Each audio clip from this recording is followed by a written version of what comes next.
काहीतरी नेटचा प्रॉब्लेम असल्यामुळं कदाचित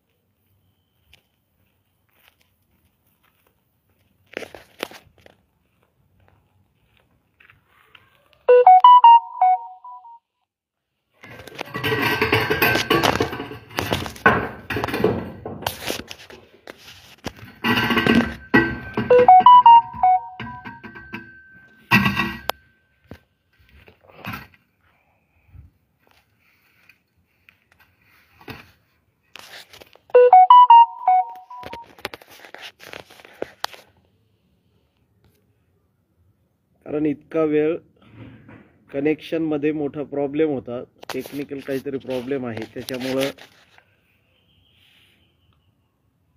मला ते कनेक्टच होता येत नव्हतं.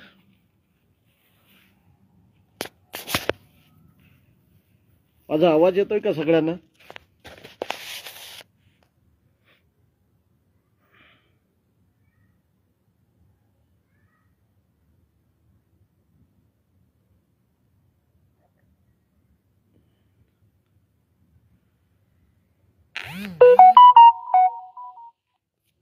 आवाज येतोय का? थोडं कमेंट केलं तर मला लक्षात येईल की हे फेसबुक लाईव्ह व्यवस्थित होतंय मला.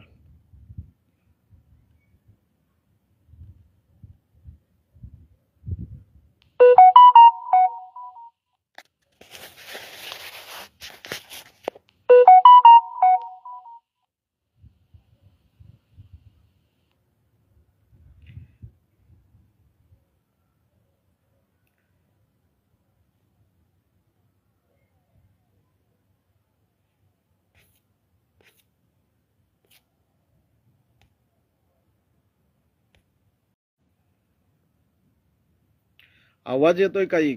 आवाज, कारण मला का थोडंसं कमेंट हो म्हणून कमेंट केलं तर बरं होईल.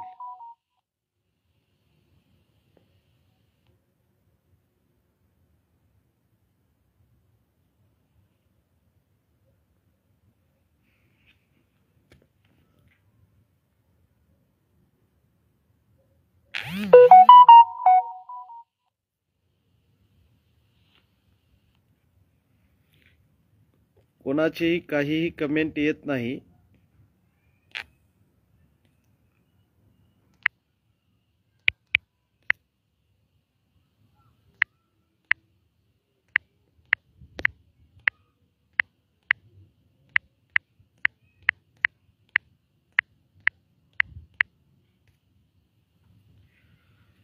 हा, आता काहीतरी इंटरनेटचा प्रॉब्लेम असल्यामुळं ते मला खूप उशिरा इकडं दिसायला लागल्यात आपल्या कमेंट.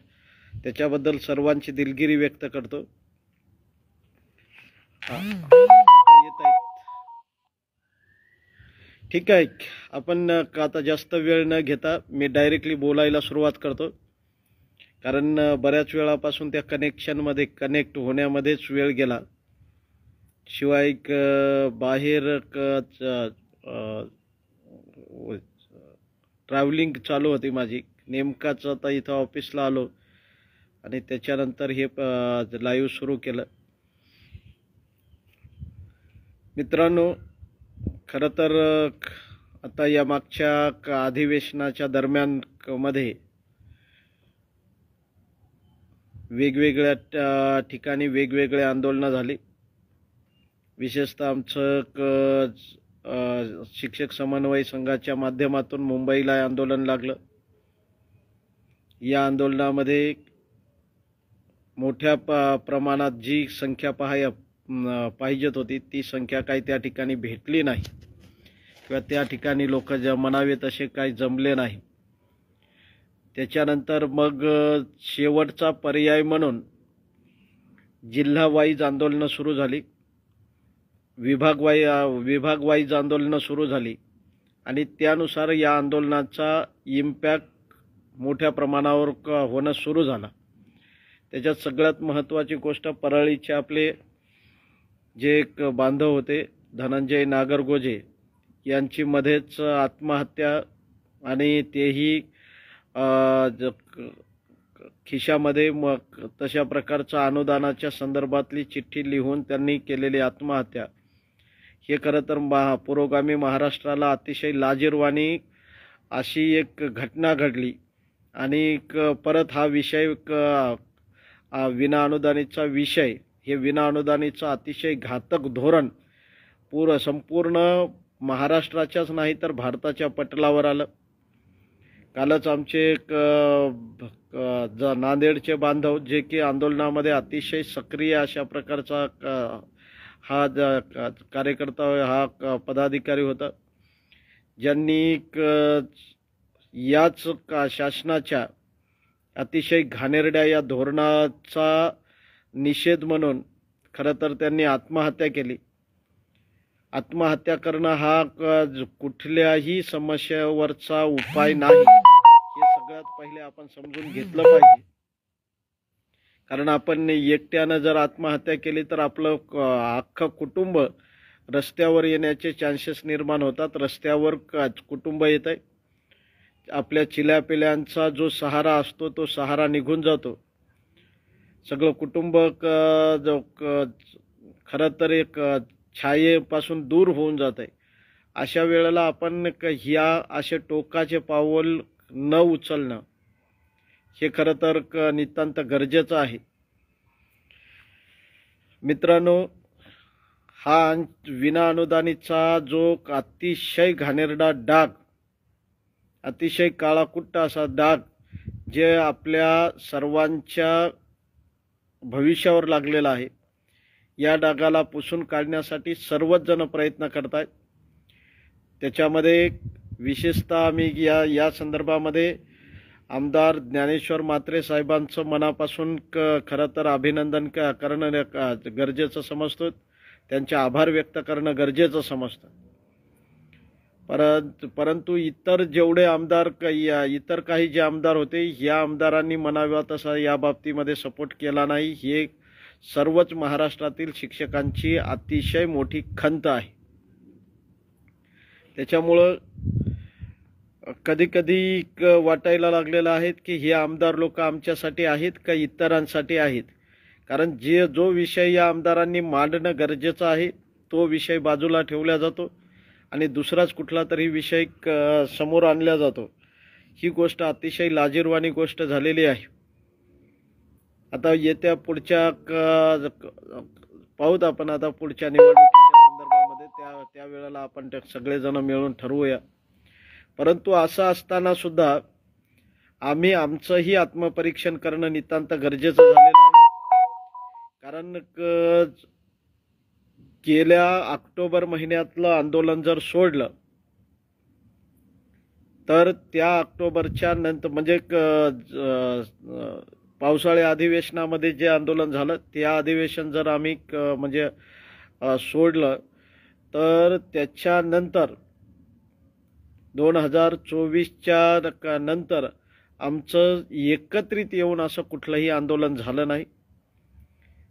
आमचे शिक्षक समन्वय संघातले काही मुख्य समन्वयक ज्याला म्हणतात अशा प्रत्येक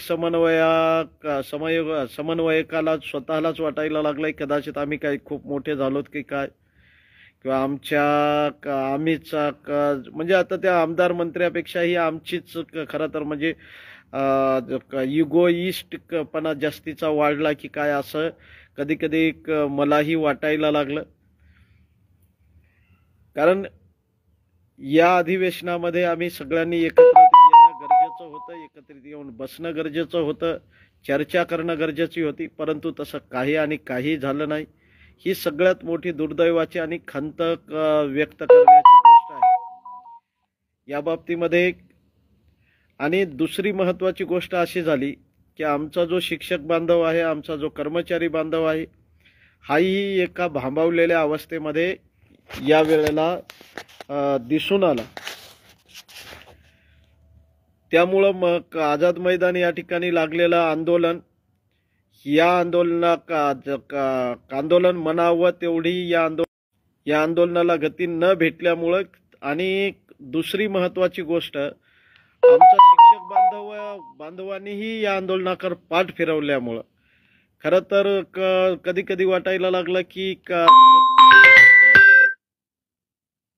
याच्यामध्ये आम्ही सगळेजण दोषी आहोत की काय, असं कधी कधी वाटायला लागलं. त्याच्यासाठी बांधवांनो, माझी आपल्याला एक नम्र विनंती आहे, आपण हे आमच्यासारखे जे मुख्य समन्वयक स्वतःला समजून घेणारे एक आहेत ना, आम्ही जे स्वतःला मुख्य समन्वयक किंवा समोरचे लीडर म्हणून काही झालं तरी लीडर म्हणून जे समजून घ्यायला लागलेले आहोत, आम्ही जर आपल्या समोर योग्य आणि उचित अशा प्रकारची दिशा दर्शक ठरवणारे ना, म्हणजे दिशा दाखवत नसतील तर आपण सगळ्याच जणांनी मिळून, कारण हा समन्वय संघ काय असा काही झालेला नाही की इथं कोणी मोठा कोणी छोटा, कोणी पदाधिकारी कोणी अध्यक्ष कोणी उपाध्यक्ष, असं याच्यामध्ये काही झाला नाही. इथं प्रत्येक तुमच्यामधून कोणी ना कोणीतरी नेता म्हणून समोर येणं नितांत गरजेचं आजच्या कंडिशनमध्ये झालेलं आहे. याच्यातून तर आपण समोर आलंच पाहिजे. असो, हे झाली आता खरं म्हणजे तर मी हे आव्हान तर बरंचसं बोललोय. आज लाईव्ह येण्याचा मुख्य उद्देशच हा आहे. आम्ही आता छत्रपती संभाजीनगरमध्ये 3-4 दिवस या ठिकाणी उपसंचालक 2 दिवस उपसंचालक कार्यालयाला घेराव टाकला. त्याच्या अगोदर 2-4 दिवस वेगवेगळ्या प्रकारची धरणे, निदर्शने अशा प्रकारची आंदोलनं केली. 27 तारखेच्या आंदोलनामध्येच 26 तारखेच्या आंदोलनामध्येच आम्ही या ठिकाणी सर्वांनी आम्ही ठरवलेलं होतं की आपल्याला पुणे स्तरावर, कारण मी याच्या अगोदरच्या फेसबुक लाईव्हमध्ये याच्या बाबतीमध्ये सविस्तर आणि अतिशय स्पष्टपणानं भूमिका मांडलेली होती की बाबा रे, आपला निधीच्या संदर्भामध्ये आपण एका बाजूला जे लढायला लागलो ही गोष्ट ठीक आहे, कारण एका विशिष्ट आमदार महोदयांनी त्या बाजूनं आपल्याला घेऊन गेलं आणि त्याच दिशेनं नंतर आपले सगळेचे सगळे बांधव त्याच मार्गाने विचार करायला लागले. खरं तर निधी निधी निधी निधी हा एकमेव शब्द आम्ही समोर धरला आणि त्या शब्दाच्या पाठीमागं आम्ही पळायला सुरुवात केली. गेल्या पावसाळी अधिवेशनामध्येच ही घटना घडल्या गेली, म्हणजे मागच्या नागपूरच्या अधिवेशनामध्ये ही घटना घडल्या गेली आणि तिथून आम्ही त्याच्या पाठीमागं त्याच एका गोष्टीच्या पाठीमागं पळायला लागलो. मी बऱ्याच जणांना सांगितलं होतं, अरे बाबा ही गोष्ट जास्तीची उचलू नका, कारण गव्हर्नमेंटच्या हातामध्ये आम्ही परत मंत्रालयामध्ये किंवा विधिमंडळामध्ये हा प्रश्न कशासाठी न्यायचा, हा एक मोठा प्रश्न होता. बांधवांनो, 14 ऑक्टोबर 2024च्या शासन निर्णयाचं याच्या अगोदरच्या फेसबुक लाईव्हमध्ये मी चांगल्या प्रकारचं विश्लेषण केलं, परंतु तरीही मला आपल्याला एक गोष्ट सांगावीशी वाटते. 14 ऑक्टोबर 2024चा जो शासन निर्णय आहे, या शासन निर्णयामध्ये स्पष्टपणानं एक तरतूद केलेली आहे आणि ती तरतूद अशा प्रकारची, त्याच्या बाबतीमध्ये दीपक केसरकर साहेब, तत्कालीन मुख्यमंत्री एकनाथजी शिंदे साहेब यांचे आभार मानावे तेवढे कमी आहेत. या शासन निर्णयामध्ये दीपक केसरकर साहेबांनं आपल्यासाठी एक खूप मोठा मार्ग मोकळा करून दिलेला होता, आणि दिलेला होता म्हणण्यापेक्षा दिलेला आहे, कारण याच्यामध्ये स्पष्टपणानं त्यांनी सांगितलं होतं की 3361, 3379, 3261, 511 हे जे हेड आहेत, या हेडमधून या शासन निर्णयातलीच गोष्ट सांगतोय हा, मी काय दुसरी बाहेरची कुठली सांगत नाही. ही वारंवार लोकांना मी सांगत आलोय, परंतु तरीही या गोष्टीला जास्तीचं खरं तर आपण सगळ्यांनी या गोष्टीला जास्तीचं हायलाईट करायला पाहिजे होतं. ती गोष्ट केली नाही. तर 3361 3379 3261 511 हे जे हेड आहेत, या हेडमधूनच म्हणजे या लेखा शीर्षामधून सदरील शाळांच्या अनुदान म्हणजे सदरील शाळांच्या अनुदानाचा खर्च भागवावा अशी स्पष्ट आणि सुस्पष्ट अशा प्रकारची तरतूद याच ठिकाणी केलेली आहे. जर अशा प्रकारची तरतूद स्पष्टपणानं या शासन निर्णयामध्ये असेल तर मग आम्ही विनाकामाचं दुसऱ्या गोष्टीच्या पाठीमागं का पळायला लागलेला. आता फक्त या शासन निर्णयाची अंमलबजावणी कशी झाली पाहिजे याच्यासाठी आपण प्रयत्न करणं नितांत गरजेचं होतं. कारण आम्ही त्याच्यासाठी पुण्याला मागच्या महिन्यामध्ये पुण्यामध्ये लोकांना बोलवलं होतं, बाबा या रे तिथं पुण्यामध्ये आला तर आपला जर अनुदान वितरणाच्या शासन निर्णयाच्या अंमलबजावणीचे जर पुण्यामधून आदेश खाली आले तर निश्चित आपला प्रश्न त्याच ठिकाणी मिटणार होता. परंतु तसं लोकांनी त्या ठिकाणी पुण्याला येण्याची तसदी घेतली नाही. तसदी न घेतल्यामुळं आजची आपली अवस्था अशी झाली, ना घर का ना घाट का अशा प्रकारची. कारण आता पुढची मंत्रिमंडळ बैठक या निधीसाठी आणली. अरे जर 14 ऑक्टोबर 2024चा शासन निर्णय फायनल झाला, विधिमंडळामध्ये त्याच्यासाठीची चर्चा झाली, 10 ऑक्टोबर 2024 रोजी त्याच्यासाठी सेपरेट मंत्रिमंडळ बैठक झाली. या मंत्रिमंडळ बैठकीमध्ये निर्णय घेण्यात आला. 3 दिवसानंतर त्याचा शासन निर्णय निघाला. शासन निर्णयामध्ये स्पष्टपणानं तरतूद म्हणजे सांगितलं गेलं की या हेडमधून यांचा वेतनाचा निधी भागवावा म्हणून. मग आम्हाला परत विधानसभेमध्ये जाण्याची किंवा मंत्रिमंडळामध्ये जाण्याची गरज काय भासली, कशासाठी भासली, काय गरज काय होती याच्या बाबतीमध्ये. आता माझ्या एका कार्यकर्त्यानं परवाच्या दिवशी आमच्या आंदोलनामध्ये त्यानं आमच्याकडे एक तरतूद दाखवली. आपला जे हेड आहेत शिक्षण विभागाचे हेड, या शिक्षण विभागाच्या हेडसाठी एकत्रित निधी मंजूर झाला 78,000 कोटीचा. त्याच्या पैकी काल परवाच्या दिवशी आम्ही पाहिलं, त्या दिवसापर्यंत या निधीपैकी फक्त 74 कोटीचा निधी खर्च झाला. 74,000 कोटीचा निधी खर्च झाला. उर्वरित 4,000 कोटीचा 4,270 कोटी काहीतरी आहे. या 4,270 कोटीचा निधी एक्सेस आहे अद्यापही. मग जर गेल्याच वर्षीचा निधी पूर्ण खर्च झालेला नाही तर आमच्या अनुदानासाठीची तरतूद वेगळी तरतूद करण्याची काय गरज होती. मग वेगळी तरतूद मागण्याची काय गरज. कारण आमच्याच हेडमध्ये पैसा पडलेला आहे ना इथं. जर आमच्याकडेच पैसा पडलेला असेल, आमच्याच हेडमध्ये एक्सेसचा म्हणजे शिक्षण विभागाचा एक्सेसचा निधी जर असेल तर दुसरा निधी मागवण्याची गरज काय. आता मी परवाच्या दिवशीच्या आमच्या आंदोलनाच्या दरम्यान मी तीही पद्धत समजून सांगितली. बांधवांनो, ह्या गोष्टी आपण टेक्निकल बाबी समजून घ्या, तांत्रिक बाबी समजून घ्या. आपला प्रश्न कुठं आहे हे आपण समजून घ्या. कारण जोपर्यंत आपल्याला प्रश्नाचं नेमकं प्रश्न सुटणारा कुठून आहे हे जर माहीत होणार नसेल तर आपण किती काय दुसरीकडे ओरडून म्हणजे आपण प्रश्न सोडवतोय का प्रश्न क्रिएट करतोय, हा मोठा प्रश्न निर्माण झालाय ना. म्हणजे जो प्रश्न सुटलेला आहे त्या प्रश्नाला परत क्लिष्ट बनवायचं आणि त्याला सांगायचं की अरे नाही, हे याचं उत्तरच नाही, त्याचं उत्तर तर दुसरं आहे. अनुदानाची प्रोसेस पहिले लक्षात घ्या.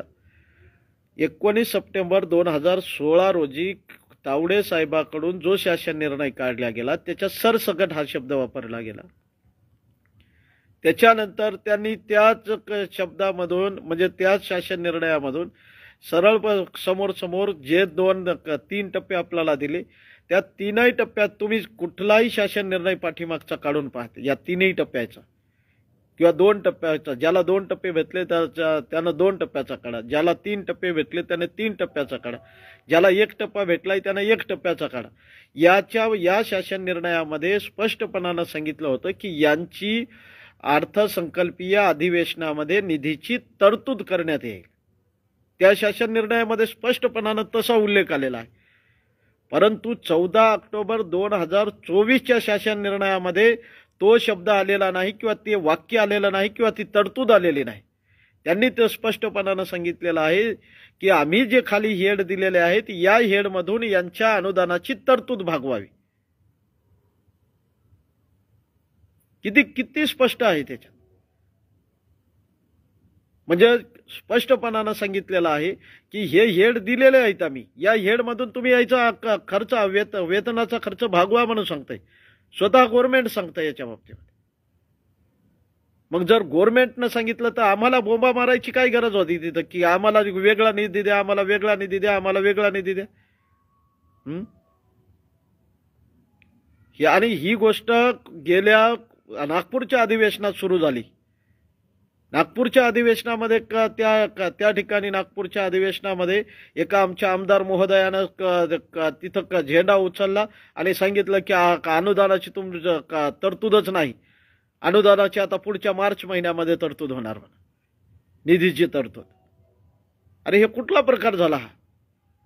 आणि पूर्ण महाराष्ट्र त्याच्या पाठीमागं त्या विषयाच्या पाठीमागं पळायला लागलं. म्हणजे आम्ही अभ्यास करणार आहोत की नाही, काही ना काही अभ्यास करणार आहोत की नाही, आमचे आमदार महोदय अभ्यास करणार आहेत की नाही. 14ला 14 आमदार लोक हे तसेच जाऊ सभागृहामध्ये बसतात. आणि तुम्ही वाचा ना कमीत कमी शासन निर्णय व्यवस्थित. शासन निर्णय या शासन निर्णयानुसार स्पष्टपणानं सांगितलंय की याच्या अनुदानाची तरतूद याच्यातून भागवण्यात यावी या हेडमधून. मग जर ते हेड दिलेले आहे, जर त्याच्या हेडमध्ये सध्या पैसा पडलेला आहे तर दुसरा निधी आणायचा आहे कशासाठी आणि कुठून आणायचा आहे, कशासाठी लागतोय निधी. मग आता आपलं बऱ्याच जणांचा प्रश्न निर्माण होईल की मग आता आपला अजून प्रश्न का निकाली निघाला नाही. मित्रांनो, या शासन निर्णयामध्ये 9 प्रकारच्या अटी टाकलेल्या आहेत. त्याच्यातली सगळ्यात महत्वाची जी अट आहे ती अट होती 24-25ची संच मान्यता. किती? 24-25ची संच मान्यता. मग 24-25ची जर संच मान्यता असेल तर 24-25च्या संच मान्यता भेटल्या किती जणांना? काही विभागातल्या ज्युनियर कॉलेजला फक्त संच मान्यता भेटल्या. मग ज्युनियर कॉलेजला संच मान्यता भेटल्या. उपसंचालक साहेबांसोबत आम्ही बसलोत. आमचा लातूरचा उपसंचालक गणपत मोरे साहेबांना यांनी सरळ अनुदान वितरणाच्या आदेशाचे पत्र काढले. इथल्या आमच्या छत्रपती संभाजीनगरच्या उपसंचालकाला सांगितलं, अरे बाबा तुम्ही पत्र काढा. त्यानं पत्र काढलं. त्यावेळेला त्या इथल्या उपसंचालक साहेबांना आम्हाला स्पष्टपणानं सांगितलं की मस्के सर, गणपत मोरे साहेबांना एकट्यानंच महाराष्ट्रामध्ये हे पत्र काढल्यामुळं त्यांच्यावर शिस्तभंगाची कारवाई करण्यात आली म्हणे. त्यांना शिस्तभंगाची नोटीस पाठवण्यात आली. म्हणलं कशासाठी? त्यांच्यावर शिस्तभंगाची कारवाई का तुम्ही करताय? जर शासन निर्णयामध्ये संचालकांना स्पष्टपणाने आदेश दिले की 7 दिवसाच्या शासन निर्णय आल्याच्या नंतर 7 दिवसाच्या आत त्यांनी त्यांच्या स्तरावरून सदरील शासन निर्णयाची अंमलबजावणी करण्यासाठी उपसंचालक आणि शिक्षण अधिकारी यांना आदेशित करावं की यांना या सर्व शाळांना अनुदान वितरणाचे आदेश द्या म्हणून. मग खऱ्या अर्थानं कारवाई कोणावर व्हायला पाहिजे होती? गणपत मोरे साहेबांवर व्हायला पाहिजे का दोन्ही संचालकावर, पुण्याच्या दोन्ही संचालकावर कारवाई व्हायला पाहिजे? कारण या पुण्याच्या दोन्ही संचालकांनी ही गोष्ट केली नाही. ज्युनियरच्या झाल्या होत्या ना संच मान्यता. मग ज्युनियरच्या जर संच मान्यता झाल्या होत्या तर ज्युनियरला हा अनुदान वितरणाचे आदेश द्यायला काय अडचण होती? दोन्ही संचालकांनी हे आदेश काढायला काय अडचण होती की या शासन निर्णयाची अंमलबजावणी करा म्हणून? मग त्याच्यात त्यांनी दुसरं कारण समोर केलं आणि ते दुसरं कारण होतं माध्यमिक आणि प्राथमिकच्या संच मान्यता झाल्या नाही म्हणून. प्राथमिकच्या संच मान्यता का झाल्या नाहीत? मला सांगा, ऑफलाईनच्या संच मान्यता लवकर होतात का ऑनलाईनच्या संच मान्यता लवकर होतात? अरे सप्टेंबर महिन्यापासून त्या संच मान्यता जाऊन तिथं तुमच्या लॉग इनला पेंडिंग पडतात. त्याच्यामध्ये तुम्ही एक एक पॉईंट काढत चालता की हे असं झालं साहेब, हे तसं झालं, याची माहिती आली नाही, त्याची माहिती आली नाही. हे प्रत्येक शाळेचं काम आहे का की याची माहिती आली नाही म्हणून तुम्ही सगळ्या शाळेला वेठीला धरणं? यांनी वेगवेगळ्या प्रकारची कारणं लावली या संचालक लोकांनी, या दोन्ही संचालकांनी. त्याच्यात प्राथमिकचाही संचालक, माध्यमिकचा आणि उच्च माध्यमिकचाही संचालक, या दोघांनीही का अशा प्रकारची वेगवेगळी कारणं लावली. आणि ही कारणं लावण्याचं पाठीमागचं कारण काय होतं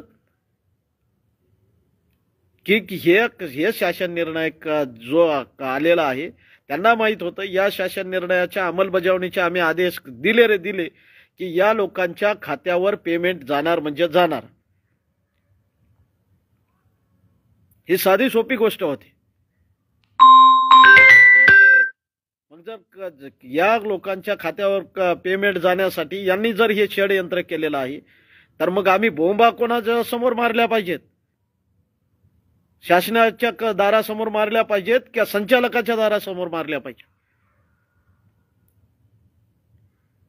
याच्यासाठी सगळ्यात मोठा गुन्हेगार कोण आहे? संचालक आहे का शासन आहे? कारण शासनानं शासनाचं काम केलेलं आहे ना, मंत्र्यानं मंत्र्याचं काम केलेलं आहे. तिथून विधानसभेनं विधानसभेचं काम केलं, विधान परिषदेनं विधान परिषदेचं काम केलंय, मंत्रिमंडळाच्या बैठकीनं मंत्रिमंडळाचं काम बरोबर केलेलं आहे. मग काम कोणा बरोबर केलं नाही? काम बरोबर केलं नाही पुण्याच्या संचालक लोकांनी. कारण कुठलाही शासन निर्णय आला की या शासन निर्णयाची अंमलबजावणी करण्याचे आदेश, त्याच्यासाठीच्या गाईडलाईन ह्या संचालक स्तरावरून निघत असतात. ही साधी सोपी प्रोसिजर आहे बांधवांना. मग ही साधी प्रोसिजर आमच्या संचालकांनी का केली नाही हा प्रश्न आम्ही विचारणार आहोत का दुसरेच प्रश्न विचारणार आहोत? विनाकामाचं लोकांना दुसऱ्याच बाजूला का घेऊन जाणार आहोत?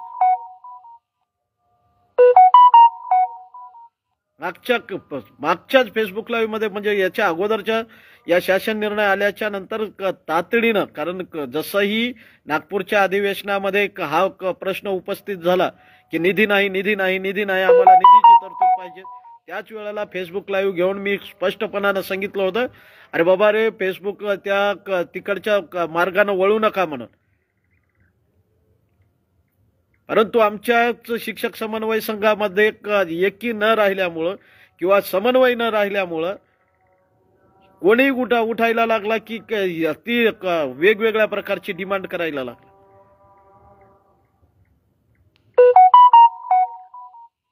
त्याच्यासाठी बांधवांनो, माझी आपल्याला तुमच्या सगळ्यांना विनंती आहे, अरे बाबा, आपण शिक्षक लोक आहोत, आपण लोकांना समजून सांगणारे लोक आहोत. आपल्याला कायद्याचा अर्थ समजलाच पाहिजे. कायद्याचा प्रत्येक ठिकाणी कायदा नेमका काय बोलत असतो, कायद्यातला एखादी तरतूद काय बोलते, एखादा शब्द काय सांगतो, याची माहिती आपण घेतलीच पाहिजे.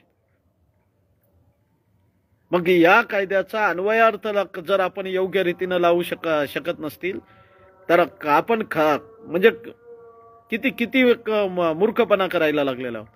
जी गोष्ट आपल्या हातामधली आहे ती गोष्ट आपण सोडली दुसरीकडेच बोंबलत बसलोत की नाही.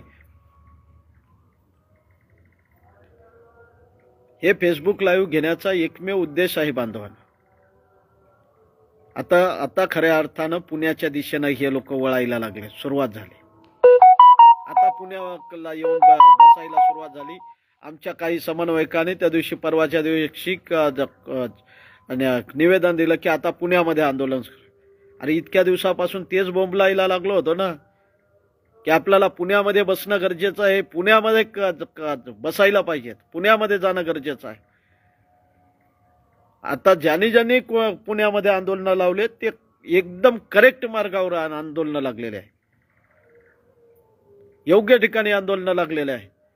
त्याच्यासाठी बांधवांनो, आपण सर्वांनी आंदोलन कोणी लावलंय, कसे कधी लावलंय, काय लावलंय हे पाहत बसू नका. आंदोलन लागलंय ना पुण्याच्या ठिकाणी, पुण्याला आपण सगळ्यांनी एक मोठ्या संख्येनं जमणं नितांत गरजेचं आहे. कारण पुण्यामध्ये जोपर्यंत आम्ही जाणार नाहीत, पुण्यामधल्या संचालकांना जोपर्यंत आम्ही धारेवर धरणार नाहीत, पुण्यामधल्या या अधिकाऱ्यांना जोपर्यंत आम्ही धारेवर धरणार नाहीत, तोपर्यंत आमच्या संच मान्यता आणि आमचे अनुदान वितरणाचे आदेश हे निघणार नाहीत. तुम्हाला आजही खात्रीशीर सांगतोय, कारण हे फेसबुक लाईव्ह मध्ये बोलत असताना अतिशय जबाबदारीनं मी बोलतोय. पुण्याच्या संचालकानं एकदा जर का अंमलबजावणीचे 14 ऑक्टोबर 2024च्या शासन निर्णयाच्या अंमलबजावणीचे आदेश जर का काढले, बांधवांनो, तुमचं वेतन देण्यापासून तुम्हाला कोणीही थांबवू शकणार नाही.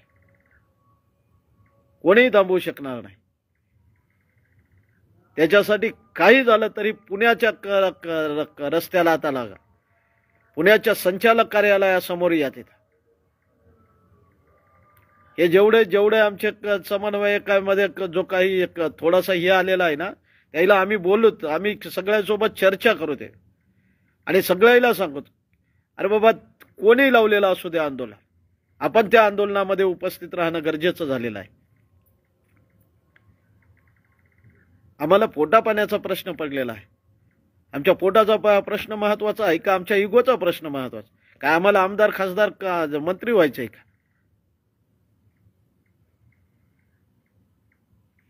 कोणी उठला की अरे इतक्या लोकांचे फोन येत होते माझ्याकडे. कोणाचाही फोन आला तर तो फोन कधी आम्ही टाळला नाही. परंतु माझ्याकडे बऱ्याच जणांनी अशा तक्रारी केल्या की साहेब, ते आमचे आपले जे मुख्य लोक आहेत ते आमचे फोनही उचलनात म्हणे. बाबा ठीक आहे, रेग्युलर फोन येत असतील तर ती गोष्ट मान्य करू आपण, एखाद्या वेळेला नाही. पण आपल्यावर पूर्ण महाराष्ट्रातला जर शिक्षक आपल्याकडे आशेनं जर पाहत असेल तर आम्ही ही मुख्य म्हणून त्या बाबतीमध्ये भूमिका बजावली पाहिजे ना. लोकांना कमीत कमी फोन लावून कसंही का होईना पण त्याला बोललं तर पाहिजे की नाही. सर्व माझी मुख्य समन्वयक म्हणून घेणारे किंवा जबाबदार पदाधिकारी म्हणून घेणाऱ्या सगळ्यांना माझी नम्र विनंती आहे की बाबा रे, ह्या ज्या गोष्टी आपण करायला लागलोय ना, की म्हणजे मै बडा ही गोष्ट बाजूला ठेवत आपण सगळेजण एकत्रित येऊन चला ना पुण्यामध्ये. आता 2 तारखेचं आपण की इथं जसं घोषित केलं, उपसंचालक साहेबाला आपण सांगितलं होतं 2 तारखेला आम्ही पुण्यामध्ये आत्मदहन करणार आहोत. बांधवांनो, तुमच्या माहितीस्तव सांगतो, आता ही गोष्ट तुम्हाला सांगणं नितांत गरजेचे आहे. 2 तारखेचं आपण इथं घोषित केलं 26 तारखेला, आत्ताच्या 26 तारखेला 2 तारखेला आम्ही आत्मदहन करणार म्हणून.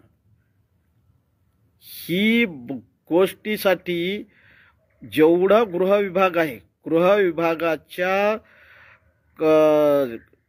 मुंबई स्तरापासून मुंबईचा शिपी साहेब, लक्षात घ्या मी काय सांगतो. मुंबईचे शिपी साहेब, नागपूरच्या शिपी, नागपूरचा SP,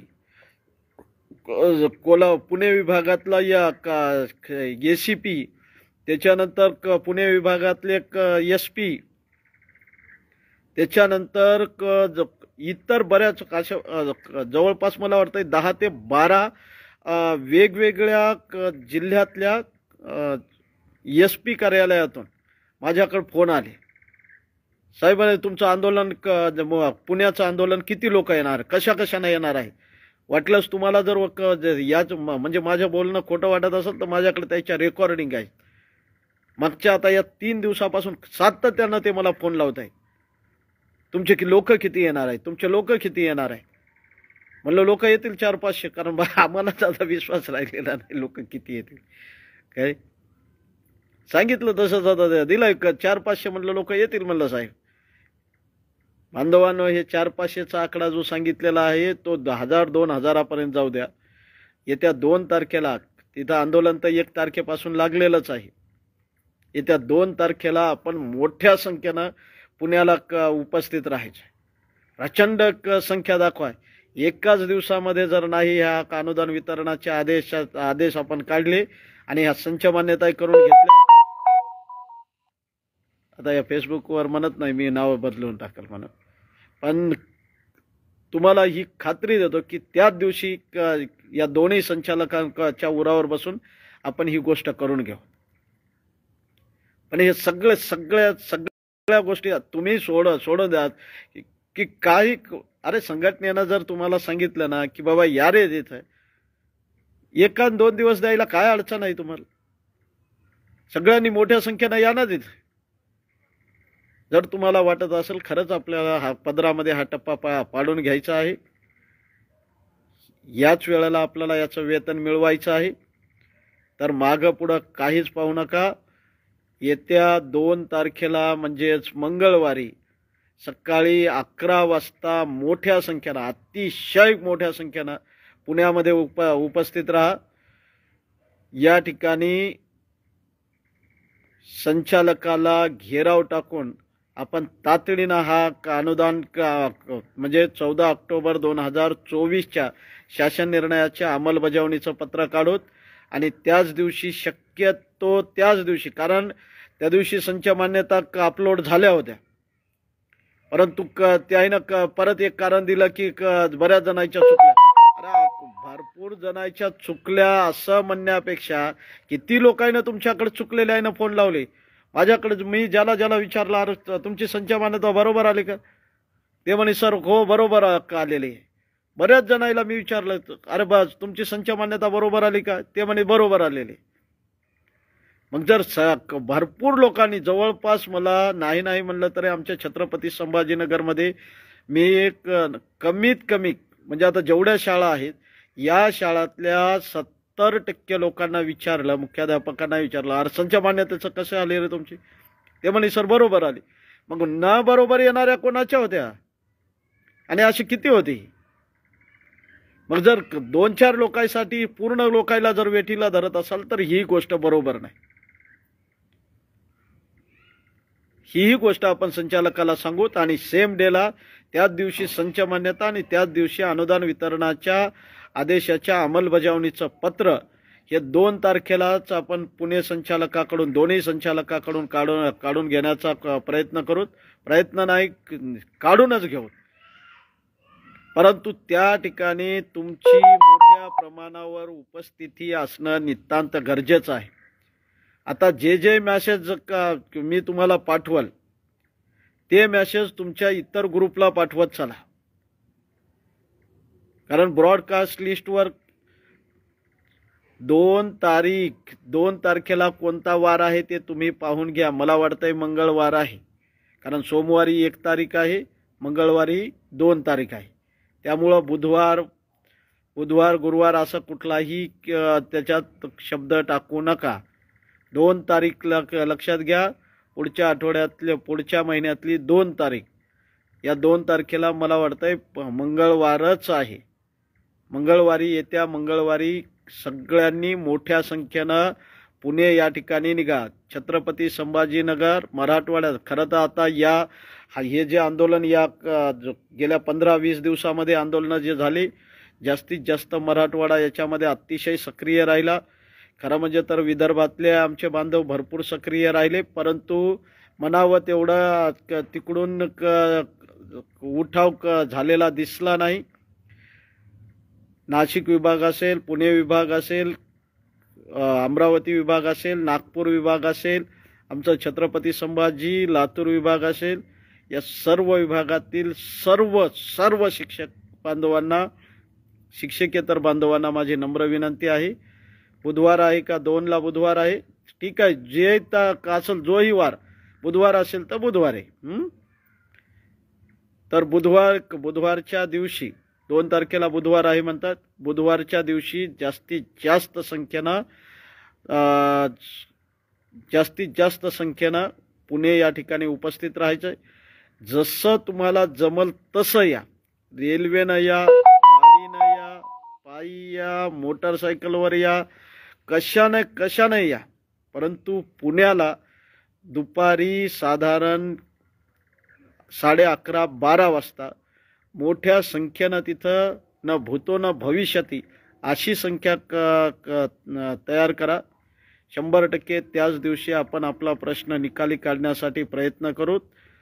ते संचालकाकडून तो आदेश घेऊया. फक्त या बाबतीमध्ये बुधवारची 2 तारखेची पोस्ट सगळ्यांकडून तुम्ही मुख्य समन्वयक म्हणून पोस्ट करत चला. स्वतःच्या नावानं पोस्ट करा. काय इथं काहीच कोणीच नेता नाही, कोणीच कार्यकर्ता नाही. सगळेच जण नेते आणि सगळेच जण कार्यकर्ते. त्याच्यामुळं सगळ्यांनी तशा प्रकारची पोस्ट करा. एक पोस्ट मी पाठवतो. त्याच्यानंतर आमचे समन्वयक जे याच्यामध्ये जास्तीत जास्त समोर राहणारे आहेत त्यालाही विनंती करतो की बाबा रे बाबा सगळ्यांनाच आपण प्रयत्न करू. 14 तारखेला आमचं समन्वयक संघाच्या माध्यमातून निवेदन दिलेलं आहे 14 तारखेपासून आंदोलनाचं.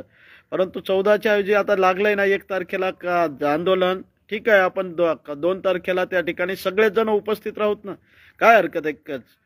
कारण तू कोणी याच्यासाठी श्रेय घेऊ, आपल्याला त्याच्याशी काहीच घेणं नाही. सगळेजण पोटा पाण्याच्या प्रश्नासाठी आपण एकत्रित आलेले आहोत. ते एकत्रित राहणं गरजेचं आहे. एकदा प्रश्न मिटू द्या, नंतर मग 100% झालं ना बाबा तुम्ही तुमच्या पद्धतीनं कसं लढायचं ते लढत बसा. मोठेपणा कसा गाजवायचा ते गाजवत बसा. परंतु आता तर एकत्रित आपला प्रश्न आहे ना, तर एकत्रित येऊ, एकत्रित लढू आणि एकत्रितच जाऊन सगळ्याच्या श्रेयासाठी म्हणजे प्रत्येक जण इथं श्रेय घेण्यासाठी मग तयार झाला पाहिजे. काय असा प्रत्येक कार्यकर्ता असला की प्रत्येक कार्यकर्ता हाच जर प्रत्येक नेता झाला तर श्रेयाचा विषयच येणार नाही. त्याच्यासाठी बांधवांनो सगळेजण मोठ्या संख्येनं बुधवारी 2 तारखेला पुण्याला सकाळच्या 11:30 वाजेपर्यंत उपस्थित राहा. हीच आपल्याला नम्र विनंती. फेसबुक लाईव्ह मला वाटतं बरंचसं लॉंग झालेलं आहे. एवढ्यावर थांबतो. नमस्कार.